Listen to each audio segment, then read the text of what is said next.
This is the logical place where the Tower of Babel once stood. Babel. Babel means Babylon. Babylon in the biblical corpus stands for the presumptuous civilization. We've all heard the story of the Tower of Babel, but what if it wasn't just a tale? What if the ruins of that ambition still exist, hidden beneath layers of history? What archaeologists have uncovered in Babylon is turning heads. It has stunned scholars, shaken assumptions, and reopened one of the Bible's greatest mysteries. For centuries, the story of the Tower of Babel was widely dismissed as just a myth, an ancient parable meant to explain the existence of multiple languages and the scattering of people across the earth. Found in chapter 11 of the book of Genesis, it tells a story that begins with a united humanity speaking one language and moving together as a single people. Their journey brought them to the land of Shinar, a region located in Lower Mesopotamia, where they settled with a bold and ambitious goal to build a city and a towering structure that could reach the heavens. This moment in biblical history was not just about construction. It reflected humanity's growing confidence and desire to create something so powerful and lasting that it would prevent them from being scattered across the earth. The people said, "Come, let us build ourselves a city with a tower that reaches to the heavens so that we may make a name for ourselves." This was not just a building. It was a symbol of pride, unity, and independence from divine control. However, according to the narrative, Yahweh was not pleased with this act. Observing the project, he saw that the unity and determination of mankind gave them the power to accomplish anything they set their minds to. To stop their progress, he confused their language, making it impossible for them to understand one another. The construction stopped abruptly, and the people were scattered across the face of the earth. The city was left unfinished, and the place was called Babel, symbolizing the confusion that ended their grand plan. Then came the year 1908, when German archaeologist Robert Koldewey began excavations in the ruins of ancient Babylon. What he uncovered startled the academic world.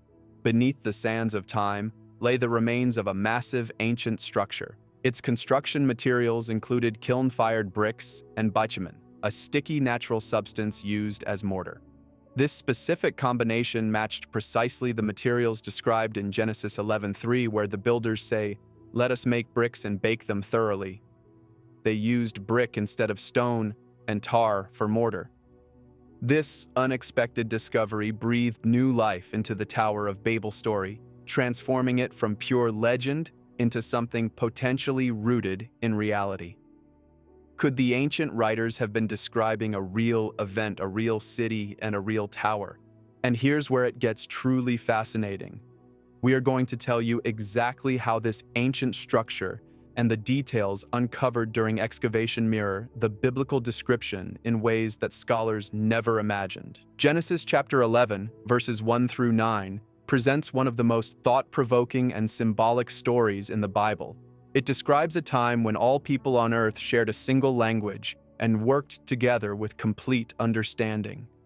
This unity gave rise to an extraordinary goal: to build a city and a tower whose top may reach unto heaven.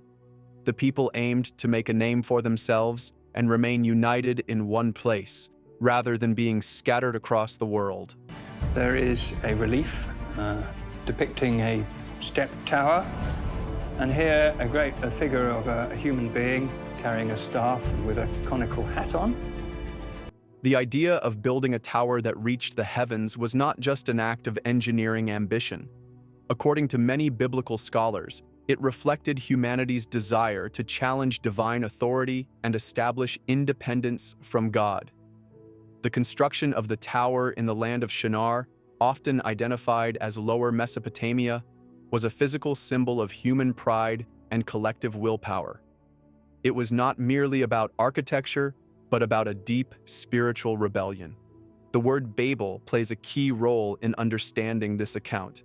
It is widely recognized by scholars as a Hebrew play on words. The Hebrew root of Babel resembles the verb to confuse. In contrast, The name Babylon in the Akkadian language, Bab Ilu, means gate of God. This clever use of language in the biblical text reflects both the pride of humanity in reaching toward divine realms and the resulting divine judgment that turned their plan into chaos. The name Babel thus becomes a permanent symbol of confusion and fractured ambition. In verses 7 through 9 of Genesis 11, God observes the unified effort of humanity and intervenes directly. "Come, let us go down and confuse their language so they will not understand each other," the text declares. This act immediately ends the tower's construction, and the people are scattered over the face of the whole earth. Commentaries on this passage, including those from studylight.org, emphasize that God's judgment was not only the confusion of language, but also a disruption of shared purpose. It was a breaking of mental and social unity. Many earlier scholars, especially in theological traditions, interpreted this story as a moral lesson. They believed the tower symbolized human arrogance and the rejection of divine dependence. According to these views, the punishment was a way to humble humanity and restore a divine order that had been challenged. The dispersal was not just a curse, but also a necessary step to prevent future rebellion of the same kind. Some believed the people of that time were trying to build a refuge in case of another great flood like the one in Noah's time. This view suggests that their construction was not only symbolic but also practical, a fear-driven act to avoid divine judgment again. Others saw the story as a metaphor for the dangers of centralized power and unchecked unity. Whether viewed as literal history or theological parable, Genesis 11 offers a rich picture of human ambition, divine boundaries, and the origin of diversity in language and culture. Now that we have a clear understanding of what the Bible truly describes, let us surprise you with the astonishing details that were uncovered during excavation, details that align more closely with the ancient text than anyone ever expected. The excavation in Babylon revealed the massive remains of a monumental structure, its foundation formed with kiln-fired bricks bonded using bitumen, just as described in the book of Genesis. This discovery did not just confirm the existence of a vast ancient construction. It also led scholars to focus on one particular type of structure common to Mesopotamia, ziggurats. At the time of Babylonia, there were literal competitions between kings to build the highest structure, the highest ziggurat, the highest pyramid. Ziggurats were not ordinary buildings. In the ancient world, these massive stepped towers were believed to be bridges between the human and divine realms. Each level brought the builder closer to the heavens, symbolically connecting earth and sky. The people who built these towers did not see them merely as architectural achievements. They viewed them as sacred spaces, gateways for gods to descend or for humanity to ascend into the divine. Among these ancient ziggurats, one structure stands out, Etemenanki, which translates to Temple of the Foundation of Heaven and Earth. This enormous temple tower stood in the center of Babylon and was dedicated to the god Marduk. Scholars widely regard Etemenanki as the most likely real-world inspiration for the biblical Tower of Babel. Its grandeur, central location, and religious purpose align closely with the biblical narrative found in Genesis 11. Etemenanki was first built under earlier Babylonian kings and later reconstructed by Nebuchadnezzar II during his reign. Ancient records describe it as rising to a height of about 91 meters, or nearly 300 feet, though modern engineers estimate that, due to structural and material limitations, the actual height may have been closer to 66 meters.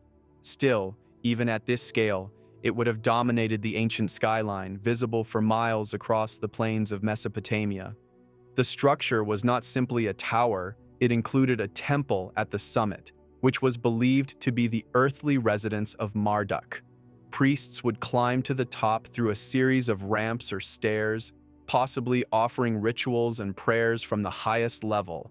At the base, processional paths led through sacred gates and connected the temple to the wider city. In design and function, it was deeply religious and ceremonial, a place where heaven touched the earth.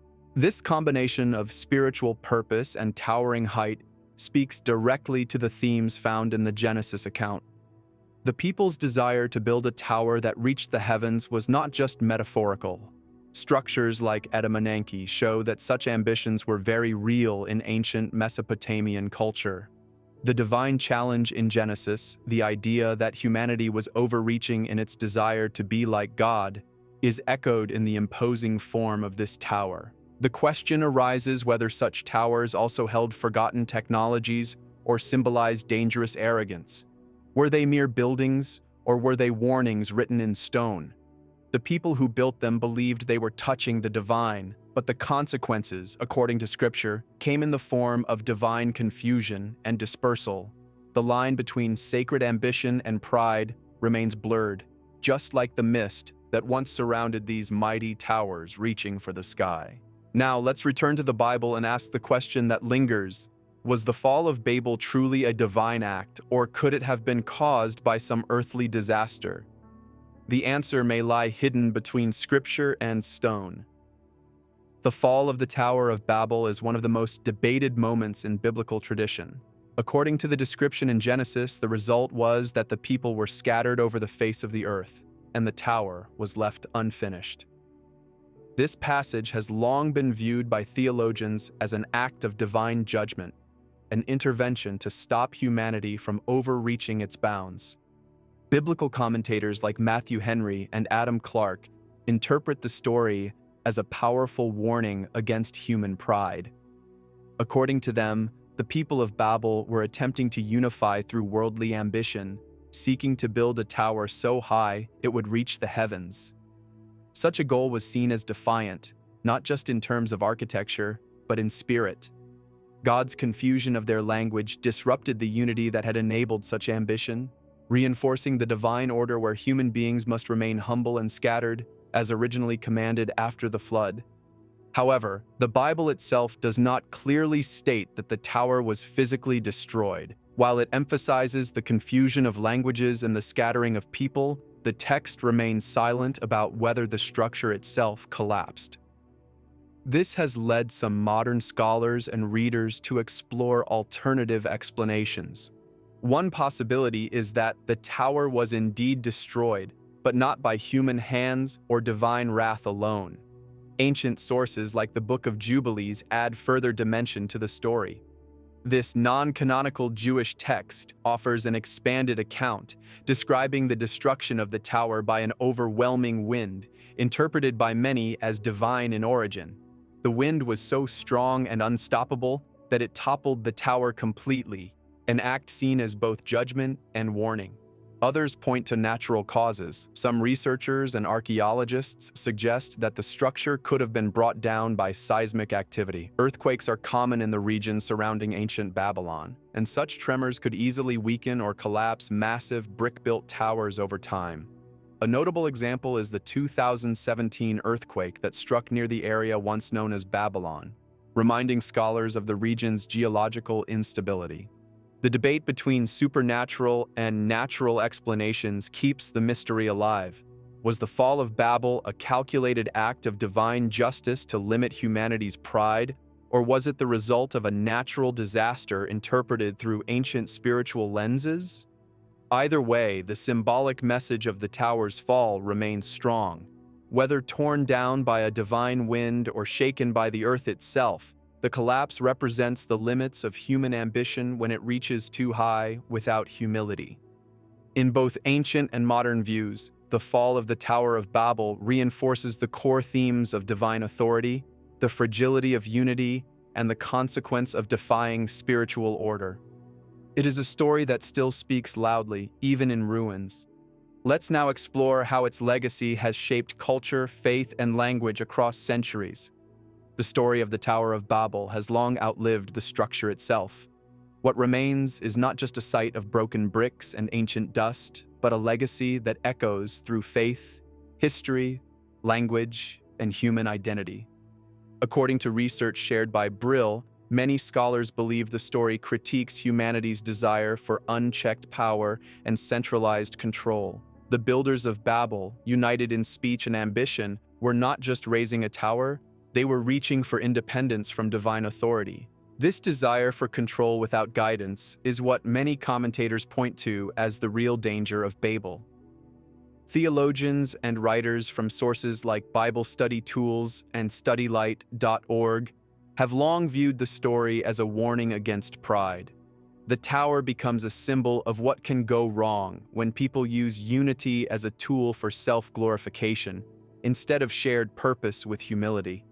God's decision to confuse their language was not simply punishment. It was a response to ambition without reverence. Despite the tower's fall, its message has endured. Today it stands as a powerful metaphor for both ambition and downfall.